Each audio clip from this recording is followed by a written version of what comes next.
صحافی طلعت حسین نے بغیر تصدیق کے میرے نام سے بنے اکاؤنٹ کا ٹویٹ شیئر کیا۔ علیمہ خان: طلعت حسین ایسی کسی چیز کو شیئر کرنے سے قبل کم از کم تحقیق ہی کر لیتے کہ یہ میرا اکاؤنٹ ہے بھی یا نہیں۔ علیمہ خان: میرا اکاؤنٹ فیس بک یا انسٹاگرام پر، ٹویٹر پر بھی کوئی اکاؤنٹ نہیں ہے، اور میرے نام سے منسلک تمام سوشل میڈیا اکاؤنٹس جعلی ہیں۔ یہ علیمہ خان نے تردید جاری کی۔ اچھا، اس کے بعد طلعت صاحب نے ایک ویلاگ کیا۔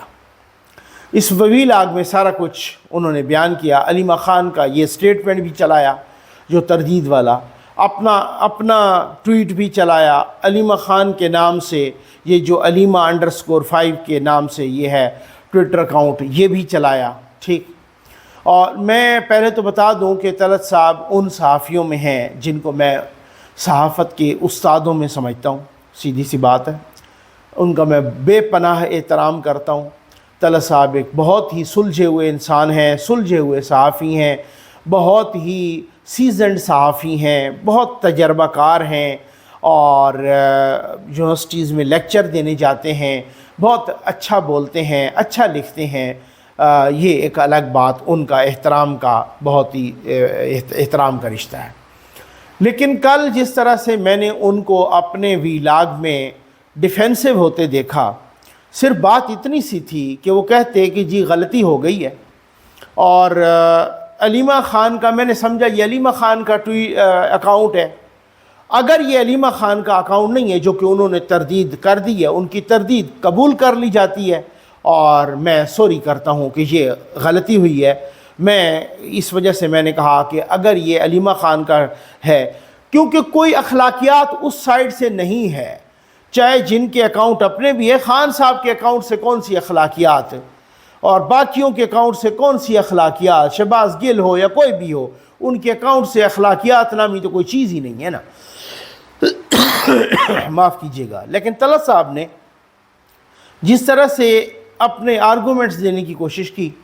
جس طرح سے توجیحات دینے کی، یا توجیحات میں کہوں گا معذرت کے ساتھ، انتہائی احترام کے ساتھ گھڑنے کی کوشش کی کہ میری مراد اس علیمہ خان سے تو نہیں تھی۔ سر بالکل آپ کی مراد اسی علیمہ خان سے تھی، آپ کی مراد وہی علیمہ خان تھی، آپ نے اسی علیمہ خان کو ٹارگٹ کیا، آپ نے علیمہ والا خاندان بھی اسی کی طرف۔ اب چونکہ وہ انہوں نے تردید کر دی تو آپ کو لگا کہ یار یہ غلطی ہو گئی ہے، اس کا بہترین خمیازہ ازالہ یہ تھا کہ سوری مجھ سے غلطی ہو گئی ہے، اتنی سی بات تھی۔ میں نے، آپ یقین کیجئے، آپ وہ ویلاگ سن لیجئے، میں نے اس سے پہلے طلعت حسین صاحب جیسے بندے کو اس طریقے سے ڈیفینسو ہوتے اور اس طریقے سے لاجواب ہوتے، اس طریقے سے توجیحات گھڑتے ہوئے کبھی نہیں دیکھا۔ یہ ضروری تھا میں کبھی بھی پرسنل، مجھے بہت سارے لوگ کرتے ہیں، مختلف ویڈیوز بھیجتے ہیں، نقوی صاحب اس کا جواب دیں، اگر اس پہ بندہ بیٹھ جائے تو بہت ہی ٹائم ویسٹ ہوتا ہے، پھر آپ تک سٹوریز نہیں پہنچ سکتی۔ ایون لوگ میرے اپنے بارے میں بہت غلط باتیں کر رہے ہیں، میں اگنور کرتا ہوں، ٹھیک ہے نا۔ مجھے لوگ آپ میں سے بھیجتے ہیں جی فلاں نے آپ کے بارے میں یہ کہا، تو میں اگنور کر دیتا ہوں، ٹھیک ہے۔ اگر اس طرح سے پرسنل ہونا ہے یا پرسنل سٹوری پہ سٹوری کرنی ہے تو وہ کریں جن کے پاس سٹوری نہیں ہوتی، یا جن کے پاس تجزیہ نہیں ہوتا، یا جو تبصرہ نہیں کر سکتے، یا اس کا کریٹیکل انالیسس نہیں کر سکتے کسی خبر کا، وہ کریں۔ یہ فضول کام، یہ ٹائم میں۔ لیکن طلعت حسین جیسا بندہ جو صحافت میں ایک سٹالورٹ، جو صحافت کا ایک بہت بڑا نام ہے، اگر وہ بھی اس طریقے سے کریں گے تو ڈیفینیٹلی میں نے جب دیکھا تو میں نے مناسب سمجھا کہ میں اس پہ ضرور بولوں گا۔ جسٹس طارق مسعود صاحب، جسٹس منظور علی شاہ، پہلا یہ جو 9 رکنی بینچ بنا تھا، یہی ملٹری کورٹس کے اگینسٹ، سویلین کے ٹرائل، ملٹری کورٹس میں سویلین کے ٹرائل کے اگینسٹ، اس میں 9 رکنی بینچ تھا۔ پہلے ہی دن جسٹس قاضی فائزیسا اور جسٹس طارق مسعود صاحب اٹھ گئے، پھر دوسرے دن جسٹس منصور علی شاہ پر اعتراض ہوا تو وہ اٹھ گئے، پھر اس کے بعد 6 رکنی بینچ تو سماعت جاری رکھی، پھر وہ پتہ نہیں ملتوی ہو گئی اب غیر معینہ مدت تک یا جولائی کے کہیں اینڈ تک۔ اب بات یہ ہے کہ اس کا پہلے دن والا فیصلہ آیا، وہ قاضی فائز عیسیٰ نے جو نوٹ لکھا تھا، جو ویب سائٹ پہ ڈالا، ویب سائٹ سے ہٹ گیا۔ اب دوبارہ اس فیصلے کا حصہ قاضی فیضیسہ کا نوٹ بھی بنا دیا گیا۔ جسٹس سردار طارق صاحب، انہوں نے بھی نوٹ لکھا اور انتہائی سنگین قسم کا نوٹ لکھا، سنگین الزامات لگائے چیف جسٹس صاحب پہ بھی۔ اور جسٹس منصور علی شاہ صاحب، انہوں نے بھی اس فیصلے میں نوٹ لکھا، اور جناب اس طریقے سے جو ہے نا انہوں نے لکھا کہ اب میں حیران ہوں۔ انہوں نے کہا مجھے حیرت ہے جسٹس طارق مسعود صاحب کہ ایک دن پٹیشنر یعنی اعتزاز احسن صاحب اور وہ لطیف کھوسہ صاحب، وہ پٹیشنر جو ہوتے ہیں وہ آ کے ملاقات کرتے ہیں چیمبر میں چیف جسٹس کے ساتھ، اور دوسرے دن ان کی درخواست لگ جاتی ہے، دوسرے دن ان کا کیس لگ جاتا ہے۔ تو کہتے ہیں کیا ہر ایک پٹیشنر کو یہی سہولت حاصل ہوگی کہ ایک دن وہ درخواست دیں، آ کے چیف جسٹس سے چیمبر میں ملاقات کریں اور دوسرے دن ان کا کیس لگ جائے؟ کہتے ہیں میرے پاس مجھ سے کسی نے نہیں پوچھا، میری اویلیبلٹی کا کچھ نہیں، کسی نے نہیں پتہ کیا اور میرا نام دے دیا۔ ٹھیک ہے، میں جسٹس قاضی فیضیسہ کا جو نوٹ ہے اس سے مکمل طور پہ اتفاق کرتا ہوں۔ کہتے ہیں کہ وہ جو پریکٹس اینڈ پروسیجر بل جس کا ابھی تک فیصلہ نہیں ہوا، میں بھی اس سے اتفاق کرتا ہوں کہ جب تک وہ فیصلہ نہیں ہوتا چیف جسٹس صاحب خود اکیلے بینچ نہیں بنا سکتے۔ اس کے بعد انہوں نے اس کے بارے میں بھی لکھا کہ یہ جو پینما کا تھا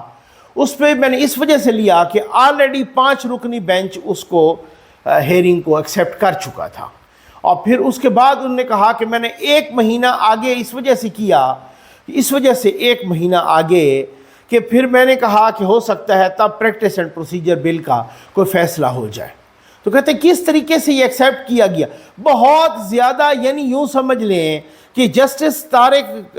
مسعود صاحب نے، سردار طارق مسعود صاحب نے بالکل جناب چیف جسٹس صاحب کی ایسی کی تیسی پھیر دی، اور نوٹ موجود ہے اس پر۔ سیم یہی جسٹس منصور علی شاہ صاحب نے کیا۔ انہوں نے کہا میں بھی مجبوری میں بیٹھا ہوں اس بینچ میں، میں کہتا رہا کہ جی فل کورٹ بینچ بنایا جائے، لیکن چیف جسٹس صاحب نے فل کورٹ بینچ نہیں بنایا،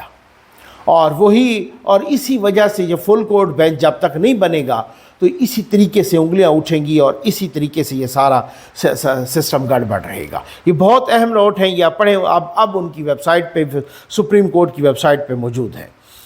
میں دیکھ رہا ہوں کہ ہر کوئی کل سے نواز شریف صاحب کے حق میں گواہیاں دے رہا ہے، ویسے بڑی دلچسپ ڈیبیٹ ہے۔ ٹھیک ہے،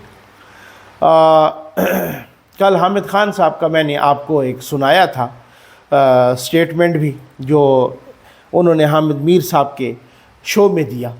اور انہوں نے کہا کہ جو نواز شریف صاحب کو نااہل کرنے والی بات تھی یہ کہیں اور طے ہو چکی تھی، سپریم کورٹ کو تو استعمال کیا گیا۔ اس کے بعد میں دیکھا، میں نے علی احمد کرد صاحب، انہوں نے بھی یہی بات کی، بھئی یہ تو کسی اور جگہ طے ہو چکا تھا، میرا نواز شریف سے کوئی تعلق نہیں ہے، لیکن میں کہتا ہوں کہ یہ سپریم کورٹ نے تو غلط کیا۔ بہت سارے لوگ اس سے پہلے، شاہ محمود قریشی بھی کہہ چکے ہیں، آپ کو پتہ ہے، اس سے پہلے اسد عمر صاحب بھی کہہ چکے ہیں، وہ بھی آپ کو پتہ ہے، ٹھیک ہے نا، یہ تحریک انصاف کے لوگ ہیں۔ اس سے پہلے آپ کو پتہ ہے کہ وہ بریگیڈیئر اعجاز شاہ صاحب جب وہ عمران خان کے وزیر داخلہ تھے، انہوں نے عارف نظامی صاحب کو انٹرویو دیا تھا، اللہ بخشے، اور عارف نظامی صاحب کو انٹرویو میں انہوں نے کہا تھا کہ نواز شریف اگر 3-4 لوگوں کی بات نہ مانتے تو وہ آج بھی 4تھی بار بھی وزیر اعظم ہوتے۔ اس کا مطلب ہے کہ وہ، آپ معلوم ہے نا آپ کو نا۔ اس کے ساتھ ہی بہت سارے لوگ اب بھی کہہ رہے ہیں اچانک ہی، اور اب ایک بہت بڑی بات سامنے آئی ہے، اور وہ سامنے کیا آئی، اس سے وہ پہلے بھی سامنے آ چکی تھی۔ سہیل وڑائچ صاحب بہت ہی ایک کہنہ مشق صحافی ہیں، انہوں نے کہا جناب کہ بھائی بات یہ ہے کہ مجھے تحریک انصاف کے اپنے بندے، ایک بہت اہم رہنما نے بتایا ہے، یہ تو جسٹس کھوسہ تھے، آصف سعید کھوسہ، کہ جنہوں نے ہمیں سارا پلان بنا کے دیا نواز شریف کو نااہل کرنے والا۔ ٹھیک ہے، اچھا، اس سے پہلے عمران خان صاحب اللہ بخشے ارشد شریف صاحب کے پروگرام میں کہہ چکے ہیں، اور انہوں نے کہا، ارشد شریف صاحب نے پوچھا، عمران خان نے کہا میں تو ادھر ادھر بھٹک رہا تھا، وہ ویڈیو آپ نے دیکھی ہوگی، میں نے بھی دکھائی تھی، سنائی تھی، میں تو دوسرے دن وہ جلسہ کرنے رائیونڈ جا رہا تھا کہ مجھے معاف کیجیے گا، جج صاحب نے کہا کہ آپ ادھر آئیں، تو ارشد شریف صاحب نے، انہوں نے پوچھا کہ کون سا جج صاحب، یہ کو سابق یا آپ سرونگ کی بات کر رہے ہیں؟ کہا نہیں نہیں میں سرونگ کی بات کر رہا ہوں، جسٹس آصف سعید کھوسہ صاحب نے کہا کہ آپ یہ ادھر لے آئیں۔ یہ سارا کچھ اب تانے بانے ملائے نا۔ اچھا اس میں ایک بات ہے، اس سے پہلے باب زحمتے کی بھی سارا کچھ یہ وہ بہت ہی گندی ہو رہی ہے، بری ہو رہی ہے تمام سابقہ ایسے ججز کی بھی، اور جتنی بری عمر عطا بندیال صاحب اور اس ٹولے کی ہو رہی ہے اس سے پہلے سرونگ میں اتنی بری نہیں ہوئی۔ میں کہتا ہوں اگر 2% بھی سپریم کورٹ سیکھ جائے تو پھر ان کو قسم کھانی چاہیے کہ آئندہ کسی کی محبت میں یا کسی کے بغض میں اسٹیبلشمنٹ کے ساتھ مل کے اپنا کندھا استعمال نہیں کرنا چاہیے، ٹھیک ہے نا، نہیں کرنے دینا چاہیے، ٹھیک ہے۔ اب یہ ان کو قسم کھانی چاہیے سپریم کورٹ کو، جتنا کچھ سپریم کورٹ کی یا ججز کی ہو گئی ہے یہ نہیں ہونی چاہیے ادارے کی، یہ ایک اور بات ہے۔ اچھا لیکن یہاں پہ میں ایک بات کہنا چاہوں گا، بالکل ٹھیک ہے، چاہے وہ بابا زحمتہ ہو، چاہے وہ آصف سعید کھوسہ ہو، چاہے وہ عظمت سعید ہوں، چاہے وہ اور ہوں، اعجاز الافضل ہوں یا اعجاز الاحسن ہوں یا عمر عطا بندیال ہوں یا جسٹس گلزار ہوں یا جو بھی ہوں، ٹھیک ہے نا، اس ٹائپ کے سارے نو ڈاؤٹ۔ لیکن انہوں نے کن کے بلبوتے پر کیا؟ انہوں نے جن کے بلبوتے پر کیا ان کا عام طور پہ نام نہیں لیا جا رہا۔ وہ نون لیگ یا باقی لوگ اس تواتر سے جنرل فیض کا نام بھی نہیں لے رہے، جنرل باجوہ کا نام بھی نہیں لے رہے، جنرل ظہیر الاسلام کا نام بھی نہیں لے رہے، جنرل پاشا کا نام بھی نہیں لے، یہ بڑی زیادتی ہے، ان کا نام بھی ساتھ لینا چاہیے۔ جب تک نواز شریف کے ساتھ سپریم کورٹ نے ناانصافی کی، یہ میں دھڑلے سے کہہ رہا ہوں، ٹھیک، لیکن انہی ججوں نے ناانصافی کی، لیکن ان ججوں کے پیچھے کوئی تو موجود تھا نا، وہ تو تھے نا ان ججوں کے پیچھے۔ اس سے پہلے شوکت عزیز صدیقی صاحب کی بھی گواہی دے چکے ہیں کہ میرے پاس کون آیا کہ 2 سال آپ نے 2018 کے الیکشن تک ان دو کو تو باہر نہیں آنے دینا، نواز شریف اور مریم نواز کو، کیونکہ ہماری 2 سال کی محنت ضائع ہو جائے گی۔ یاد ہے نا آپ کو نا، ان کا نام کوئی نہیں لے رہا۔ بڑی مصلحت پسندی ہے یا بڑی مفاد پرستی ہے۔ میں دیکھ رہا تھا 5 جولائی گزر گئی، آج 6 ہے، اور ذوالفقار علی بھٹو کی جمہوری حکومت جنرل ضیاء الحق ڈکٹیٹر نے اس کا تختہ الٹا تھا۔ آج میں نے چیک کیا پیپلز پارٹی کے social media accounts, Bilawal Bhutto Zardari جو ان کے چیئرمین ہیں، ان کا ٹویٹر اکاؤنٹ میں نے یہ چیک کیا، ان کے تمام، کسی کو جرت نہیں ہوئی ضیاء الحق کا نام لینے کی، اور تو اور اس کا نام بگاڑنا یا نام لے کے کچھ اور برا بھلا کہنا نہیں، صرف نام لکھنے کی بھی جرت نہیں ہوئی۔ آپ مصلحت پسندی یا مفاد پرستی تو ذرا دیکھیں۔ تو بھائی آج کی جو سپریم کورٹ ہے، اگر وہ حکومت کا کچھ نہیں بگاڑ سکی، اگر چیف جسٹس ہوتے ہوئے بھی وہ آپ کو توہین عدالت کا نوٹس نہیں دے سکا، توہین عدالت کی کارروائی نہیں کر سکے، تو اس کی وجہ یہ تھی کہ ان کے پیچھے اسٹیبلشمنٹ نہیں تھی، اسٹیبلشمنٹ دوسری طرف تھی۔ تو آپ کو سمجھ آ گئی ہے نا اب نا؟ تو بات یہ ہے کہ ادھوری بات نہیں کرنی چاہیے، بات پوری کرنی چاہیے، ٹھیک ہے نا۔ کل ایک بڑا فیصلہ ہو چکا ہے۔ یہ فیصلہ کیا ہے؟ کل یعنی یسٹرڈے بتایا جا رہا ہے ذرائع سے، اور یہ ایکسپریس نے یہ خبر بھی دی ہے کہ کل فیصلہ ہو چکا ہے کہ جو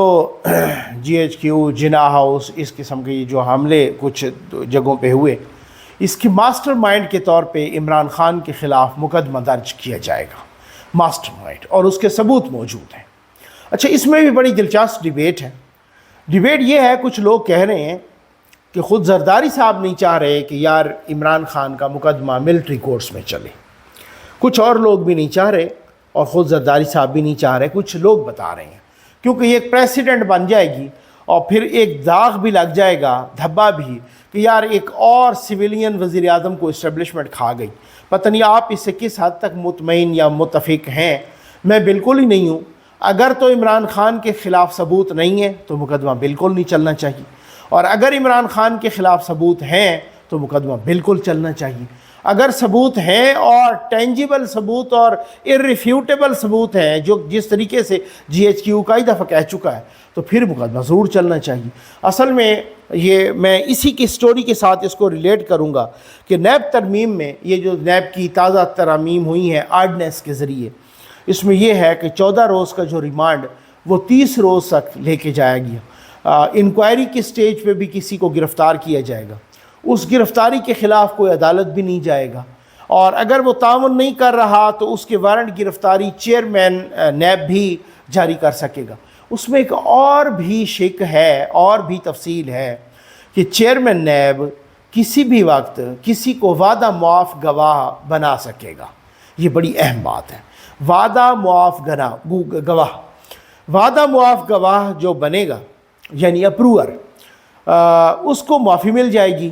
اور جس کے خلاف وہ وعدہ معاف گواہ بنے گا اس کو سزا بھگتنا پڑے گی۔ ٹھیک ہے نا؟ یہ بات۔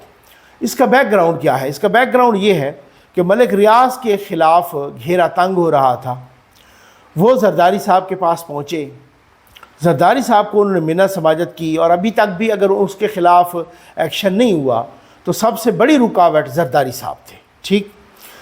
وہ زرداری صاحب کے پاس پہنچے، زرداری صاحب نے کہا کہ بھائی اب میرے بس سے یہ چیزیں باہر ہوتی جا رہی ہیں، مسئلہ خراب ہو جائے گا، اب آپ ایسا کریں کہ آپ وعدہ معاف گواہ بن جائیں عمران خان کے خلاف۔ ٹھیک ہے، اور وہ اب سننے میں یہی آ رہا ہے، بہت ہی پکے ذرائع بتا رہے ہیں، قابل اعتماد ذرائع، کہ ملک ریاض اب سیریسلی سوچ رہے ہیں کہ عمران خان کے خلاف انہوں نے وعدہ معاف گواہ،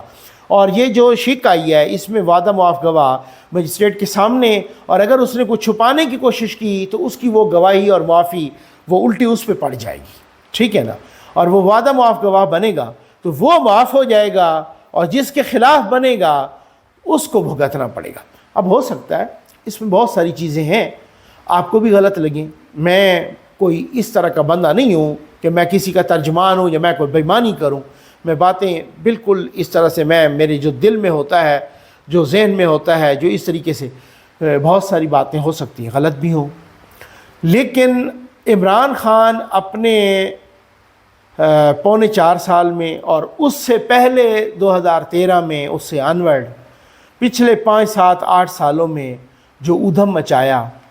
وہ سارے کام اٹھے کریں، غلط کریں، رانا ثناءاللہ کو 15-20 کلو ہیروئن میں اندر کرا دیں، اس پہ مکوڑے چھوڑیں، چونٹیاں چھوڑیں، اس کا تماشا دیکھیں، اور تمام کی تمام پیپلز پارٹی اور نون لیگ کو اندر کرا دیں، اور تو اور آپ کو اگر یاد ہے، نہیں تو میں یاد کرا دیتا ہوں، عرفان صدیقی صاحب جو کہ سینیٹر ہیں اور اس وقت بھی تھے غالباً، اور وہ ایک استاد بھی ہیں، پروفیسر بھی ہیں، مطلب وہ بہت اچھا لکھتے ہیں، لکھاری ہیں، ادبی بندے ہیں، بہت نفیس مزاج کے انسان ہیں، اگر ان کے خلاف کچھ بھی نہیں ملا، نہ کرپشن ملی، نہ کوئی اور مقدمہ ملا، ان کے خلاف ایک کرایہ نامے کا مقدمہ، مکان کا کرایہ نامہ، کہ جی انہوں نے مکان کرائے پہ دیا، 7 دن گزر گئے، پولیس کو انفارم نہیں کیا، بعد میں پتہ چلا کہ وہ مکان بھی ان کے بیٹے کے نام پہ تھا، لیکن ان کو گرفتار کیا گیا، ان کو ہتھ کڑیاں لگائی گئیں۔ آج بھی وہ ہتھ کڑی والی تصویر عمران خان کو چڑھا رہی ہے، عمران خان کا منہ چڑھا رہی ہے کہ ہتھ کڑی پہن کے جس طریقے سے عرفان صدیقی صاحب ہاتھ میں قلم لے کے ہتھ کڑی پہن کے کھڑے تھے، تو آپ نے سارے غلط کام کیے ہوں اور آپ کہیں کہ پھر میرے ساتھ انصاف ہوگا، تو پھر مکافات عمل نامی چیز کیا ہوتی ہے؟ یہ تو سوال ہی پیدا نہیں ہوتا نا بھائی، ٹھیک ہے نا؟ تو کل ایک بڑا فیصلہ ہو چکا وہاں بھی کہ ان کا مقدمہ درج ہوگا، اور یہاں پر بھی کہ نیب میں یہ جو تبدیلیاں آئی ہیں، تو کوئی بھی نہ سمجھے یہ نوشتہ دیوار ہے، آپ لکھ لیں، آپ میری یہ ویڈیو، میرا یہ بیان محفوظ کر لیں، صبح ہوئی گرفتاری یا شام ہوئی، یہ بالکل نوشتہ دیوار ہے، دیوار پہ لکھی تحریر ہے، یہ خان صاحب نے گرفتار بھی ہونا ہے، جیل بھی جانا ہے، نااہل بھی ہونا ہے، ٹھیک ہے؟ آئینی ترمیم ہو گئی ہے، آئینی ترمیم شروع ہو گئی ہے، یعنی اس کا پروسیس شروع ہو گئی ہے، کوئی بھی شخص 2 حلقوں سے زیادہ الیکشن نہیں لڑے گا، اور میں سمجھتا ہوں یہ بہت اچھی آئینی ترمیم ہے۔ ابھی اس کی پارلیمنٹ کی قائمہ کمیٹی میں یہ منظوری دے دی ہے، اب وہ جس طریقے سے آگے پروسیس ہے، قومی اسمبلی، پھر سینٹ وغیرہ، پھر اس کے بعد صدر کے پاس جائے گی، یہ بہت اچھی بات ہے۔ 5-5 6-6 حلقوں سے لوگ الیکشن لڑتے تھے، 1 حلقہ رکھ لیتے تھے، 5 حلقے چھوڑ دیتے تھے، اور پھر اس کے بعد کیا، ابھی خان صاحب نے پتہ نہیں راؤنڈ اباؤٹ کوئی 8-10 حلقوں سے الیکشن لڑا تھا، یاد ہے آپ کو؟ تو وہ تو پھر الیکشن دوبارہ نہیں ہوئے، لیکن اب وہ جو بھی لڑے 5 یا 10 حلقوں سے لڑے، 10 کے 10 جیت جائے، اس کو ایک سیٹ رکھنی ہوتی ہے، 9 چھوڑ دے۔ الیکشن کمیشن کا ایک حلقے کا جو خرچہ ہے وہ تقریباً 3 کروڑ ہے ایک حلقے کا۔ تو قومی خزانہ جہاں قوم کے پاس کھانے کے لیے آٹا نہیں ہے، یہاں یہ تماشا لگا ہے۔ میں تو کہتا ہوں 2 میں بھی نہیں، صرف 1 میں ہونا چاہیے تھا، ٹھیک ہے نا؟ اور یہ بہت اچھی ترمیم ہے اس کو جو ہونا۔ بندر بانٹ ہوئی جناب، 3 ارب ڈالر کی بندر بانٹ، یہ آپ کو پہلے ہی بتایا تھا، لیکن پھر وہ دوبارہ ساری کچھ چیزیں یہ سر اٹھانے لگی ہیں۔ کچھ لوگ کہہ رہے ہیں اس بندر بانٹ میں شوکت ترین اور رضا باقر صاحب بھی پیش تھے، انہوں نے بہت سارے لوگوں کو، کاروباری لوگوں کو، باقیوں کو بھی 3 ارب ڈالر بلا سود، یعنی 0% مارک اپ پہ، اور پھر اس کے بعد کوئی 5% مارک اپ بھی بات ہو رہی ہے۔ نور عالم خان یعنی پی ایس سی کے چیئرمین، انہوں نے پورے پبلک اکاؤنٹ کمیٹی نے بلایا ہے اسٹیٹ بینک کے گورنر کو بھی، اور اب تو وہ رضا باقر نہیں ہیں، لیکن میں حیران ہوں وہ آج والے گورنر صاحب بھی اس چیز کو چھپانے کی کوشش کر رہے تھے۔ 620 لوگ جن کو 3 ارب ڈالر کا قرضہ دیا گیا، یعنی ایک طرح سے قرض حسنہ دیا گیا، ٹھیک ہے نا؟ یہ کون سے ایسے خوش نصیب لوگ تھے؟ میں سمجھتا ہوں 3 ارب روپے نہیں بھائی، 3 ارب ڈالر آپ نے ناک رگڑی ہے۔ 3 ارب ڈالر آپ کو ملیں گے آئی ایم ایف سے اب 9 مہینوں میں۔ پہلی قسط جب ملتی ہے تو 1 ارب اور کوئی 9 کروڑ یا 10 کروڑ ہوں گے، ٹھیک؟ 3 ارب ڈالر 620 لوگوں میں بانٹ دیے گئے، اور ابھی تک بھی وہ نام کوئی نہیں دے رہے۔ بار بار وزارت خزانہ کے لوگ اور اسٹیٹ بینک کے لوگ پبلک اکاؤنٹس کمیٹی میں کہہ رہے تھے کہ جی آپ ان کیمرہ بریفنگ میں ہم سے پوچھ لیں، آپ نام نہ مانگیں اور اس کو پبلش نہ کریں۔ یہ حالت ہے ہماری، یہ حالات ہیں۔ عمران خان نے نوازا ہے، اب موجودہ جو سیٹ اپ ہے یہ ان کو نہیں بے نقاب کرنا چاہ رہا۔ یہاں کیا آپ سمجھ تو گئے ہوں گے اب، ٹھیک ہے نا؟ اب دیکھیں کہ پھر اس کے بعد ان کو نام ملتے ہیں یا نہیں، لیکن ذرا تقسیم کیجئے گا کہ 3 ارب ڈالر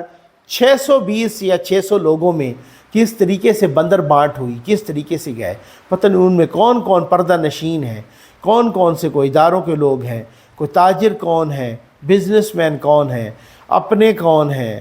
اور اپنا مطلب رشتہ دار کون ہیں، دوست کون ہیں، کون ہیں۔ یہاں اس طریقے سے پاکستان نہیں بیٹھا، پاکستان کے ساتھ